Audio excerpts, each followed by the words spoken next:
Meus amados, nós vamos abrir a palavra de Deus. E convido você para abrir o texto bíblico no primeiro livro de Samuel. Primeiro livro de Samuel, capítulo 17.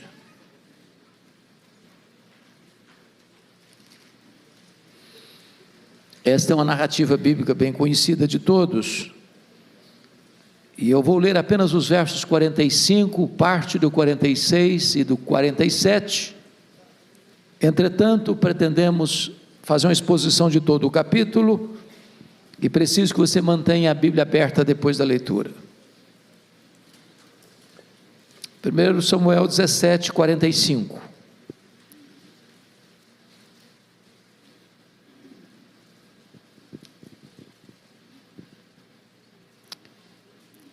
Davi, porém, disse ao filisteu, referindo-se a Golias: Tu vens contra mim com espada e com lança, e com escudo.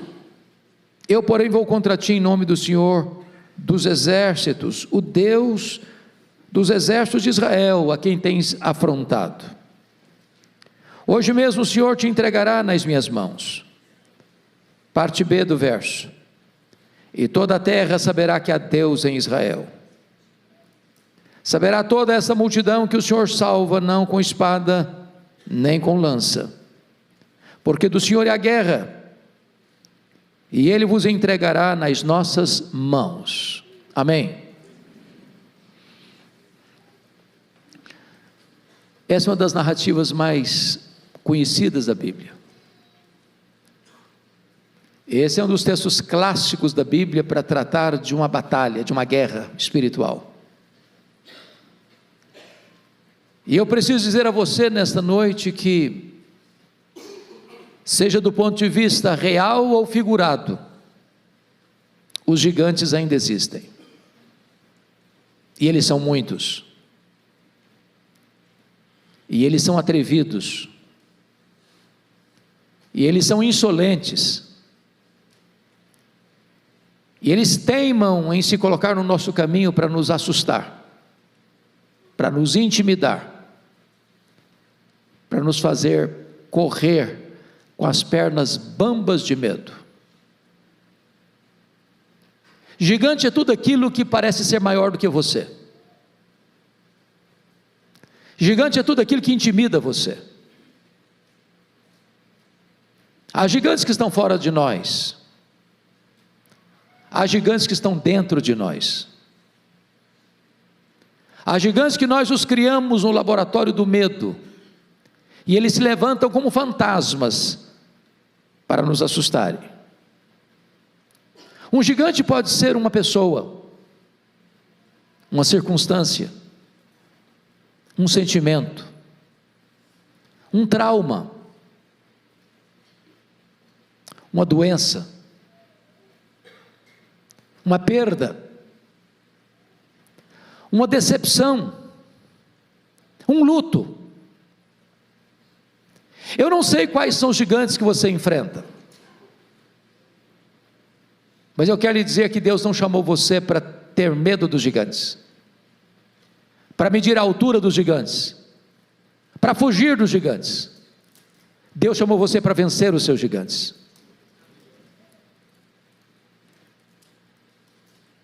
Talvez vencedores de gigantes não nascem, eles são feitos, forjados na urdidura da luta.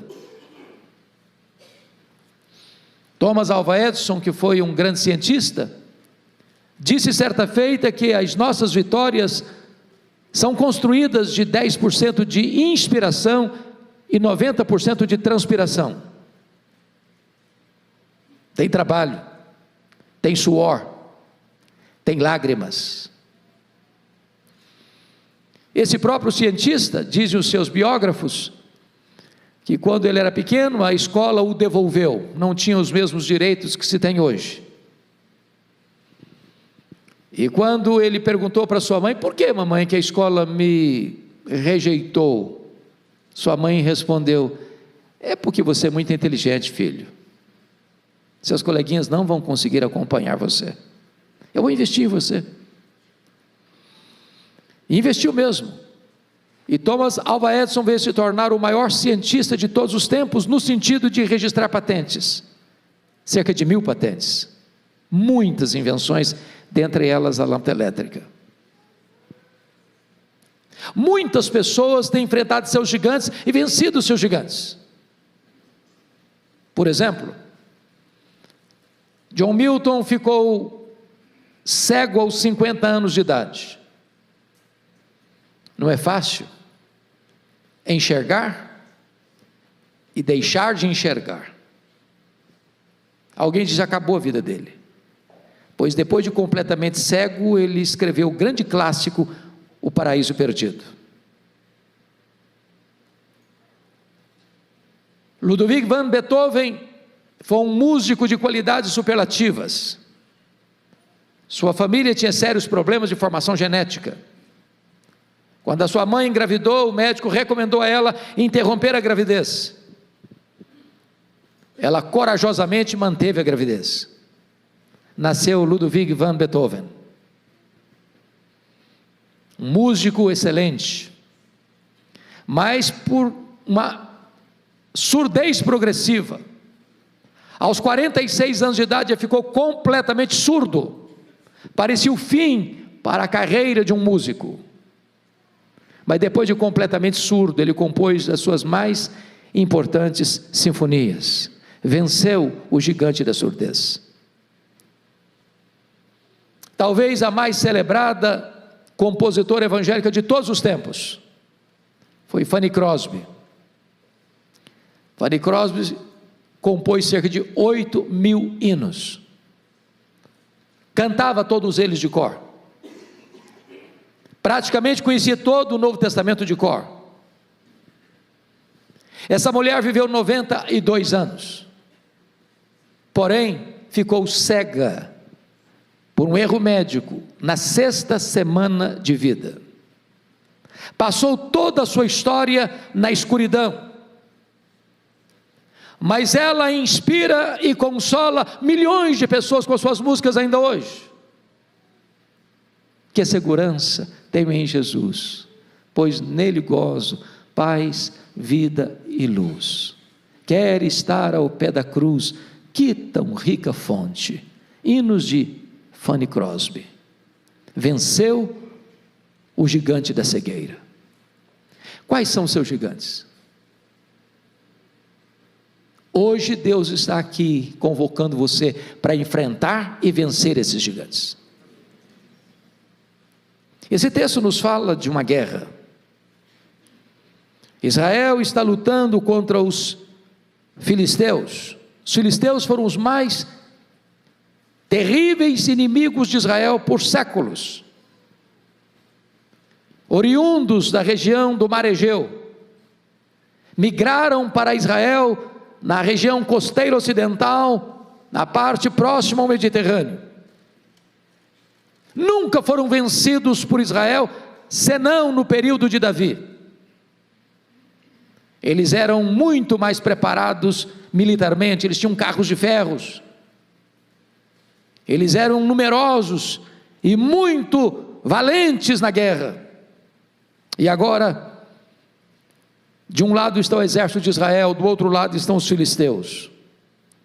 Na hora do enfrentamento, do embate, da conflagração, diz a Bíblia que levanta um duelista do lado dos filisteus, chamado Golias, um homem de 3 metros de altura, trajando uma armadura de 60 quilos, a ponta da sua lança pesava 6 quilos, havia um escudeiro na sua frente, e esse homem insolentemente disse para os soldados de Israel: não é preciso lutar, dê-me um homem para lutar comigo, se ele me vencer, nós serviremos vocês, se eu vencer, vocês nos servirão.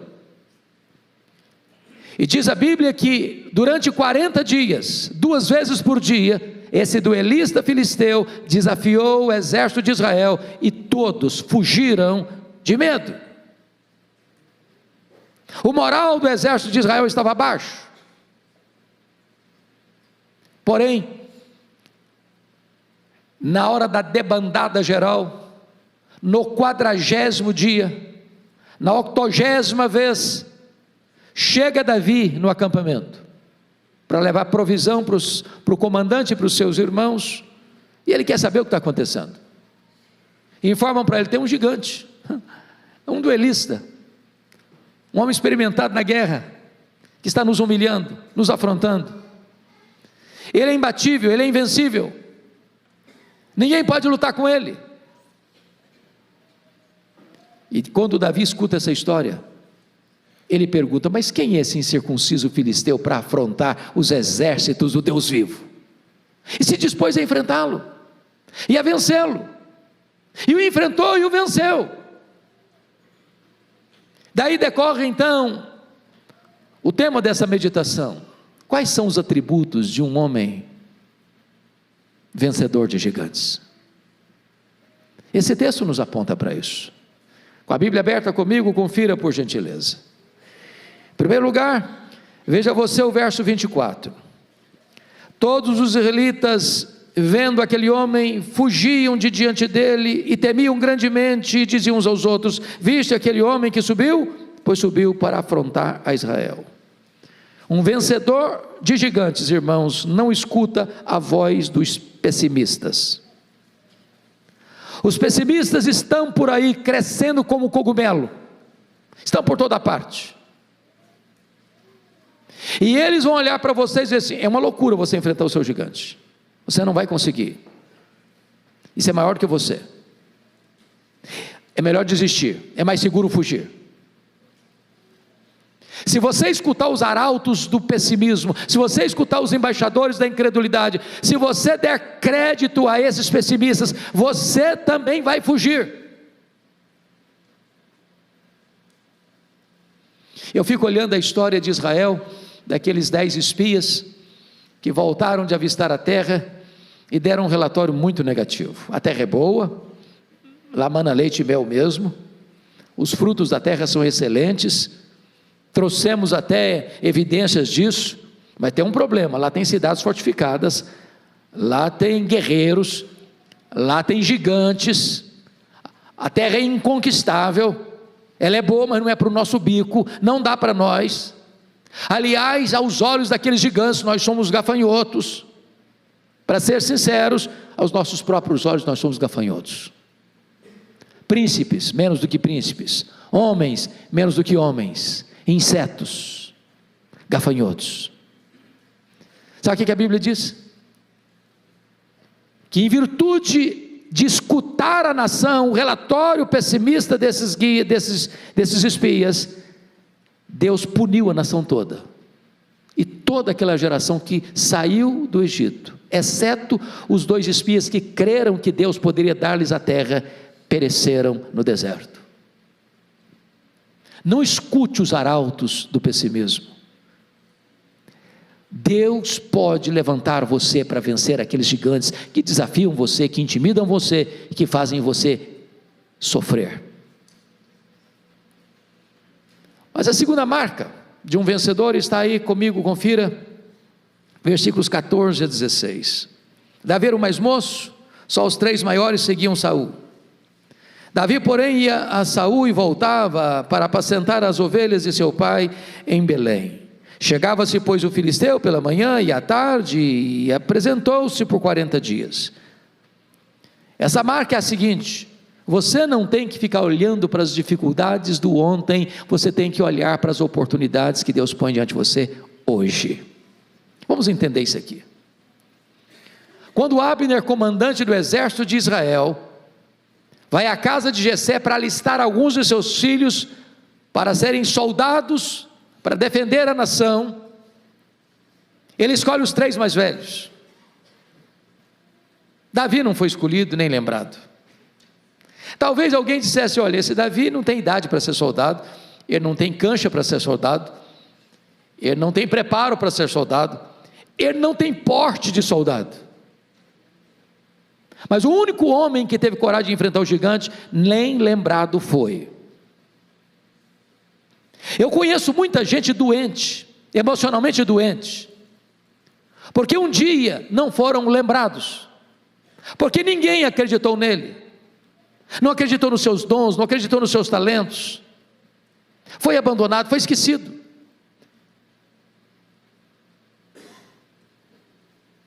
Eu conheço muita gente que diz, mas a minha vida é ruim assim, sabe por quê? Porque eu não nasci num berço de ouro, porque eu não estudei numa boa escola de referência, porque eu não tive chance de fazer um curso superior. Ficam lamentando os problemas do ontem, quando Deus quer que você olhe para as oportunidades que Ele está dando para você hoje. Leia a Bíblia, leia a história, você verá que os grandes vencedores não nasceram em berço de ouro, foram forjados na urdidura da luta.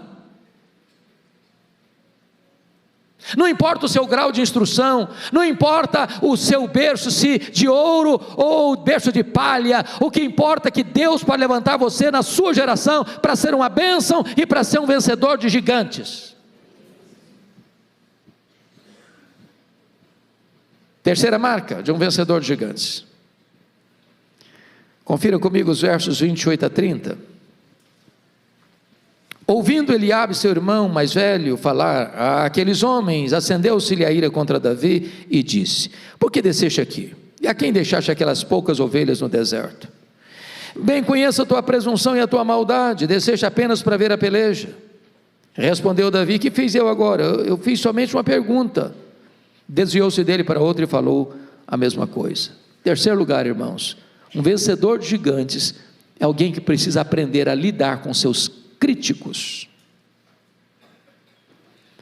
Nos meus 41 anos de pastorado, preciso reconhecer que eu não conheço ninguém que se levantou ou foi levantado por Deus, melhor dizendo, para uma grande obra, que não tenha enfrentado críticas.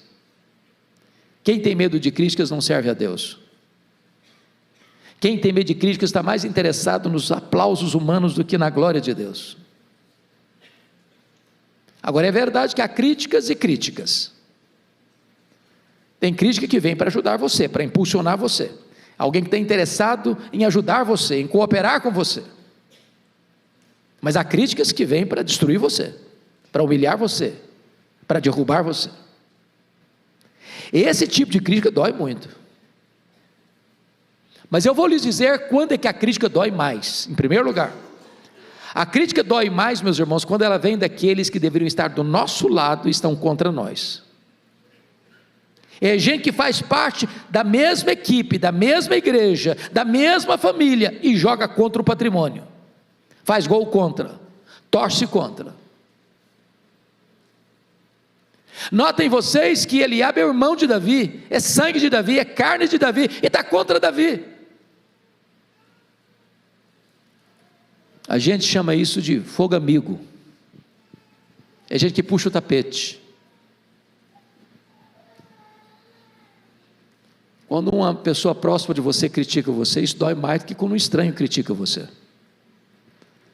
Se você passando pela rua, recebe uma fechada, e alguém fala um palavrão para você, faz um gesto obsceno para você, você fica irritado 30 segundos, dobrou a esquina, você não sabe quem é a pessoa, não sabe de onde ela vem, para onde ela vai, já esqueceu. Agora, quando alguém da sua família cutuca você, critica você, tenta humilhar você, isso dói. Segundo, sabe quando a crítica dói mais? É quando ela vem daqueles que nos conhecem há muito tempo. O Eliabe era o mais velho, o Davi era o caçula, eles eram 8 irmãos. Eliabe viu Davi nascer, viu Davi crescer, e apesar disso criticava Davi. Na verdade, meus irmãos, o que incomoda os críticos não são seus defeitos, são suas virtudes. O que o crítico não tolera é que você seja honrado e ele não. É por isso que Eliabe está criticando Davi. Terceiro lugar, sabe quando a crítica dói mais? Quando ela é contínua, quando ela é contumaz. Olha comigo o versículo de número 29, aliás, versículo 29, quando Davi pergunta assim: que fiz eu agora? Eu só fiz uma pergunta. Sabe o que significa isso? Davi está perguntando para o seu irmão assim: ô Eliabe, até quando você vai ficar no meu pé? Quando você vai me dar descanso? Para com isso, rapaz. Esse tipo de crítica, como uma goteira, incomoda. Ou, irmãos, às vezes tem gente, até na igreja, que parece que tem até um ministério, sabia? É o ministério da crítica. Ele acha que vai resolver o mundo com as críticas dele. Pode acontecer tudo direitinho, não tem um elogio. No dia que as coisas não saírem do jeito que ele queria, lá vem a crítica. Sabe quando a crítica dói mais? Em quarto lugar, quando ela vem envelopada em destempero emocional. Olha o versículo 28. Acendeu-se a ira de Eliabe contra Davi. Uai, mas o que o Davi fez para o Eliabe ficar irado? Fez nada. Mas por que ele está irado contra Davi? Sabe por quê? O Eliabe ficou pensando assim: e se esse menino enfrenta esse gigante e vence esse gigante, como é que vai ficar a minha cara? Eu sou mais velho, eu sou soldado, já tenho até alguma patente aqui na minha farda. Sabe o que irrita os críticos? É a possibilidade de você vencer. Sabia que a psicologia humana prova que você e eu temos mais facilidade de chorar com os que choram do que nos alegrarmos com os que se alegram? Tem gente que não fica feliz porque a igreja Pinheiro está crescendo.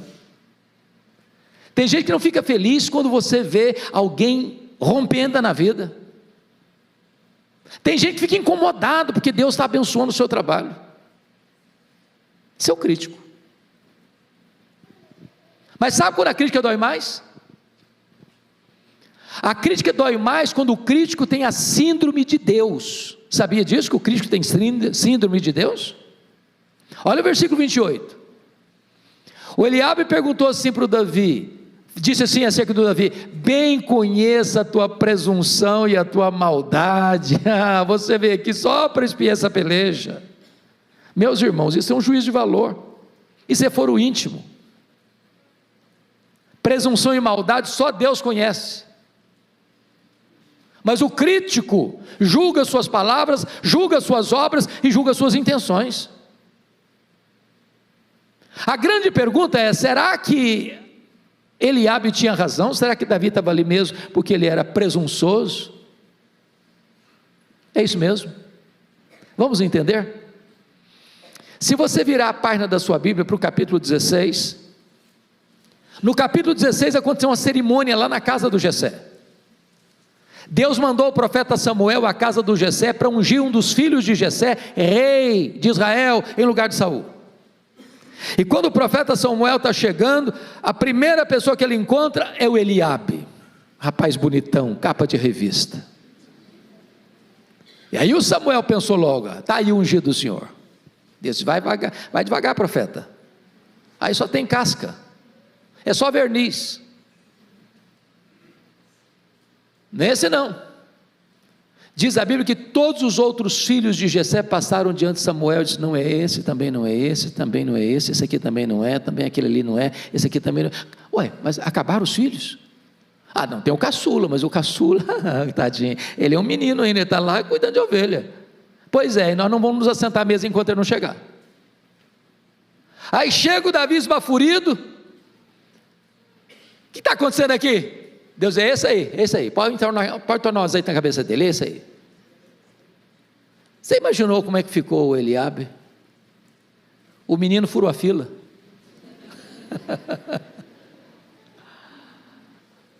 Agora, preste atenção nisso.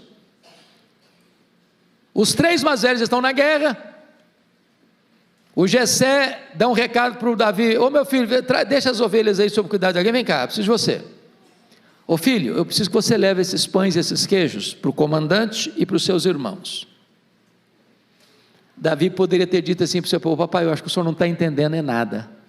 O senhor não sabe o que aconteceu aqui em casa, não? O senhor não sabe que eu sou o futuro rei de Israel, não? O senhor não sabe que agora eu preciso preservar minha imagem? Ué, mas o que é isso? Ué? Eu me dá um agora de office boy? Como é que fica a minha imagem? E a minha reputação? Vou não, o senhor arranja outro. Agora eu tenho que manter a pose. Portanto, quando Davi vai, ele é humilde, não presunçoso. O problema é que o crítico transforma a sua virtude em defeito, e critica a sua virtude como se defeito fosse.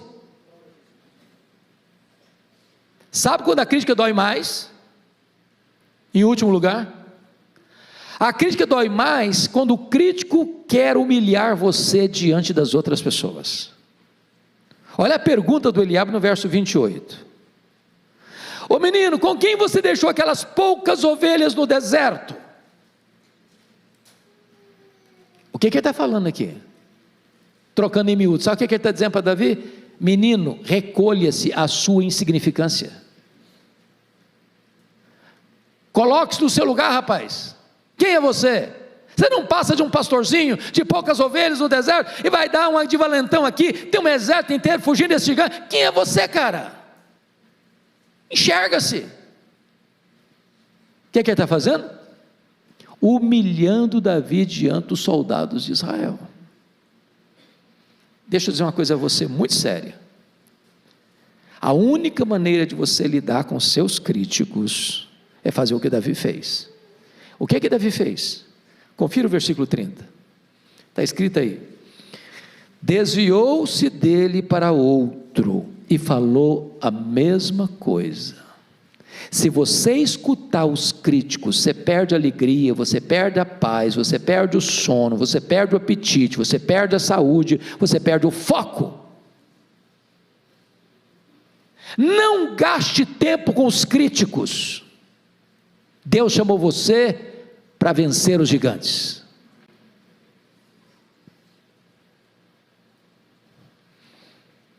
Quinta marca de um vencedor de gigantes. Aliás, quinta não, quarta. Confira comigo os versos 38 a 40. Saul vestiu a Davi de sua armadura e lhe pôs sobre a cabeça um capacete de bronze, vestiu de uma couraça. Davi cingiu a espada sobre a armadura e experimentou andar, pois jamais havia usado. Então disse Davi a Saul: eu não posso andar com isso não, pois nunca usei. E Davi tirou aquilo de sobre si, tomou o seu cajado na mão, escolheu para si 5 pedras lisas do ribeiro e as pôs no alforje de pastor que trazia saber no surrão, e lançando mão da sua funda, foi-se chegando ao filisteu. Um vencedor de gigantes é autêntico, ele não tenta imitar os outros. Vestir roupa de rei sem ser rei não faz de você um rei. Quando eu leio esse texto, pastor Arival, e é para mim uma das mais lindas narrativas da Bíblia, eu dou risada às vezes sozinho. Pensa comigo aqui. A Bíblia diz que o Saul era o cara mais alto de Israel. Davi era um cara de altura mediana. O Saul era manequim 70, o Davi manequim 52. Quando botou aquele monte de armadura em cima do Davi, gente, sobrou armadura.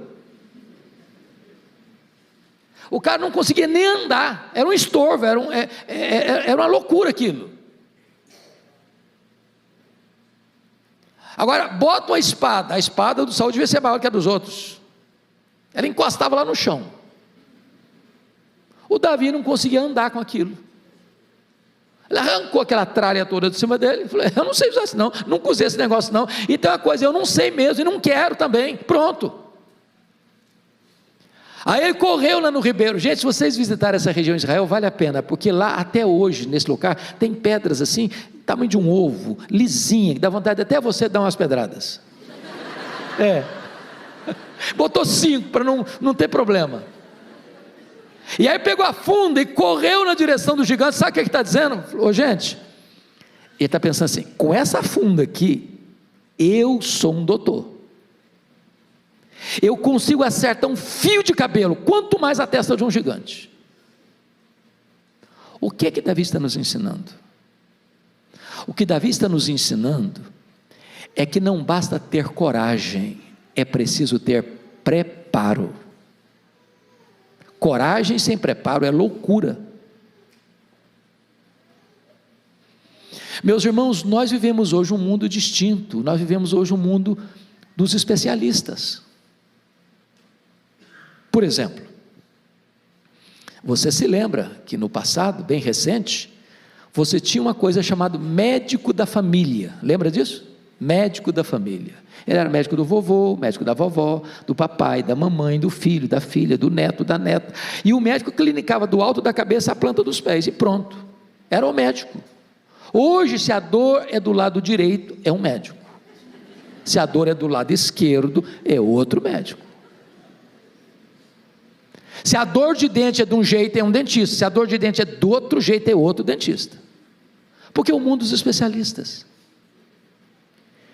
Eu pergunto a você, qual é o seu trabalho?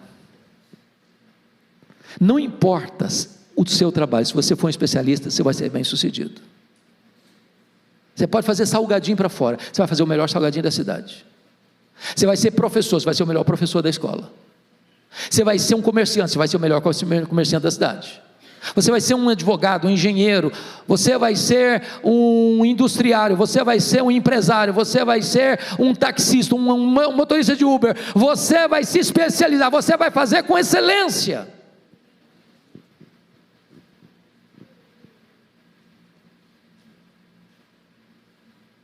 Quando Davi pegou aquela pedra não era pedra, era um míssil. Era um projétil. Ele não está fugindo, ele está caminhando na direção do gigante. Mas, em quinto lugar, um vencedor de gigante, irmãos, está aí no versículos 45 a 47, nós não vamos ler agora porque lemos no começo. O vencedor de gigantes é aquele que reconhece que, apesar do seu preparo e da sua coragem, quem dá a vitória é Deus. Quando Davi vai enfrentar o gigante vem lá com as suas afrontas, com as suas blasfêmias, com as suas ameaças, e Davi diz para ele: você vem contra mim, com paus, com escudo, com espada, mas eu vou contra você em nome do Senhor dos Exércitos, e toda a terra saberá que há Deus em Israel, e a terra saberá que Deus salva, não com escudo, não com lança, porque do Senhor é a guerra. Entenda isso, amado, quem dá a vitória é Deus. Quem leva você para frente é Deus, quem faz você triunfar é Deus. Não a nós, Senhor, não a nós, mas ao teu nome da glória, porque dele, e por meio dele, e para ele, são todas as coisas. Eu não sei quais são seus gigantes, mas você não pode vencê-los sozinho, você não pode triunfar sozinho. Você não pode entrar nessa luta espiritual de cara limpa. Você precisa de armas espirituais poderosas em Deus para destruir fortalezas e anular sofismas. Você precisa do poder de Deus e ser revestido de toda a armadura de Deus. Você precisa confiar não nos seus talentos, não nos seus dons, não no seu dinheiro, não na sua força dos seus músculos, não nas suas estratégias. Você precisa confiar em Deus. É de Deus que vem a vitória.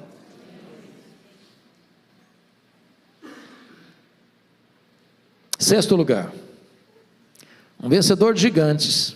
Confira comigo o verso 48, por favor. Sucedeu que, dispondo-se o filisteu a encontrar-se com Davi, este se apresentou e, deixando as suas fileiras, correu de encontro ao filisteu. Um vencedor tem pressa para vencer. Compare o 48 com 24, por favor. Está escrito 24, todos os israelitas, vendo aquele homem, fugiam de diante dele, e temiam grandemente. Mas o 48 diz, correu Davi de encontro ao filisteu. Qual a importância disso aqui, irmãos? A Bíblia diz que a esperança que se adia, adoece o coração. Tem problemas na nossa vida, irmãos, que vão ficando encruados, porque a gente está adiando, empurrando com a barriga, escondendo debaixo do tapete. É aquela conversa, é aquele confronto, é aquele perdão, é aquele acerto, é aquela decisão. Tem um ditado aqui no Brasil, muito conhecido de todos nós: é melhor você ficar vermelho meia hora do que amarelo a vida inteira. Então tome decisão. Pare de ficar adiando as coisas. Tenha pressa para vencer. aquele pecado que tenazmente assedia você, peça a Deus: Senhor, eu não vou ficar mais com a coleira no pescoço do diabo, não, vou vencer em nome de Jesus, vamos romper com isso, aquele vício, que domina você, que escraviza você, em nome de Jesus, você vai vencer. Gente viciada em pornografia, que todo dia, toda hora, está lá, se alimentando de lixo, em nome de Jesus, toma a decisão de matar esse gigante, de vencer esse gigante na sua vida. Está na hora de você parar de adiar a solução dos problemas, enfrentá-los, vencê-los, não na sua força, mas na força do Deus onipotente.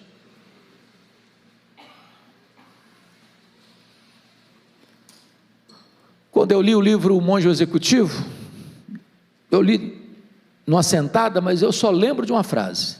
Tem hora que às vezes o livro vale uma frase, a frase vale o livro, não é verdade? E o que valeu o livro para mim foi essa frase: você não é o que você fala, você não é o que você sente, você não é o que você promete, você é o que você faz. Domingo após domingo a gente chega aqui, e a gente escuta, e a gente escuta, e a gente escuta. É preciso tomar decisão. Decisão. Mas em último lugar, sétimo lugar, confira comigo o verso 52. Então os homens de Israel e Judá se levantaram e jubilaram e perseguiram os filisteus até Gate e até as portas de Ecrom, e caíram filisteus feridos pelo caminho de Sarim até Gate e até Ecrom. Um vencedor de gigantes é alguém que encoraja outros também a vencerem. Quando o gigante veio blasfemando contra Davi, não precisou de 5 pedras, bastou uma. E Davi encravou aquela pedra na testa do gigante. Ele caiu, Davi subiu em cima dele, pegou a espada dele e tosou-lhe a cabeça. Então os soldados de Israel, acovardados até então, cobraram ânimo e entraram na peleja e tiveram uma vitória consagradora. Me permita dizer isso: às vezes a luta é carreira solo, mas a celebração da vitória deve ser coletiva. Não basta apenas você vencer, você precisa encorajar outros também a vencerem. Irmãos queridos, nós ainda temos nessa questão da pandemia, muita gente que ficou com medo de voltar para a igreja. Graças a Deus aqui em Pinheiros é pouca gente, né, pastor? Graças a Deus. Mas por onde eu ando, por onde eu passo, eu escuto relatórios até negativos. Há pouco tempo eu estava conversando com um colega pastor, de uma outra denominação, querida, irmã, e o pastor falando comigo com lágrimas nos olhos: pastor Hernandes, a minha congregação tinha 80 membros, 80 membros, quando voltou, 40 deles, a metade deles, 50% da igreja: pastor, pode tirar meu nome, não volto não, não quero mais. Tem crente que acha que o vírus da Covid está na igreja, e só na igreja. É um perigo entrar aqui.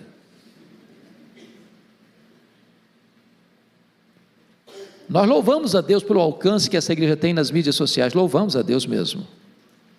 Mas se você pode vir para a igreja e não está vindo, você tem que vencer esse gigante. Tem que vencer esse gigante. Talvez está na hora, meu irmão, de você olhar e dizer: meu Deus, quem que não está aqui? Que você conhece, está na hora de, sei lá, fazer uma visita, dar um telefonema, encorajar alguém. Tem hora, irmãos, que basta uma despertada, um empurrãozinho, uma palavra, uma oração.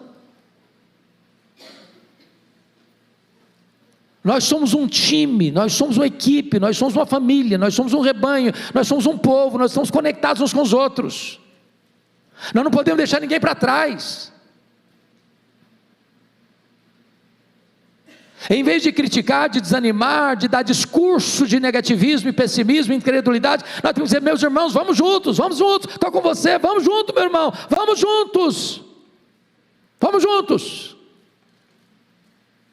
Você é um encorajador. Nas palavras lá de Filemon, você é um Filemon que encoraja o coração dos santos, um abençoador. Eu queria terminar com uma ilustração que eu amo, que me marca muito, que me abençoa muito. Aconteceu numa Paralimpíada de Seattle, nos Estados Unidos. E a modalidade mais esperada e iria fechar aquela Paralimpíada ia acontecer no estádio. E as moças iriam fazer a última corrida, a mais longa corrida. Havia uma delas que era famosa e era a forte candidata a sagrar-se campeã, no sentido de ganhar a medalha de ouro. O estádio estava lotado, aguardando essa modalidade esportiva. E vocês sabem que as Paralimpíadas são feitas por atletas com deficiência física. E quando as atletas entraram na pista, ao sinal de largada, aquela moça que era forte candidata a ganhar a medalha de ouro, já ganhou a dianteira, recebendo os ruidosos e efusivos aplausos da multidão. Mas para espanto de todos, num dado momento, ela tropeçou e caiu. A multidão imediatamente concentra os seus aplausos na que vinha em seguida, para que ela entrasse e ganhasse a medalha de ouro. Mas para surpresa da multidão presente, do mundo que assistia, ela parou, estendeu a mão que estava no chão, a concorrente, e a levantou. As outras chegaram e, rompendo o protocolo da Paralimpíada, todas elas deram as mãos e correram juntas para a reta de chegada. O estádio aplaudiu demoradamente. O mundo foi impactado pelo exemplo delas, mostrando para o mundo uma lição: as vitórias mais importantes da vida são aquelas que nós as compartilhamos com outras pessoas. Mais do que um vencedor, você deve ser também um encorajador. Mas, meus irmãos, eu quero concluir dizendo que o que nos encanta não é Davi. Davi era um homem como você e eu, de altos e baixos, de avanços e recuos, de escaladas e quedas. Davi também teve medo, Davi também se acovardou, Davi também caiu. Davi está aqui hoje. O coração dele bate no nosso peito. O que nos encanta é o filho de Davi, é o Messias, é o Rei dos Reis, Ele é o Senhor dos Senhores. Ele sim é o vencedor invicto em todas as batalhas. Ele sim é o Rei da glória, que entrou em campo para derrotar o diabo, para derrotar a morte, para morrer e ressuscitar, voltar para o céu, derramar o Espírito Santo, está assentado no trono, e Ele vai voltar para buscar a sua igreja. Ele nos fez mais do que vencedores, e com os olhos nele, os gigantes vão cair, e nós vamos avançar rumo à glória. Que o Senhor nos abençoe. Amém.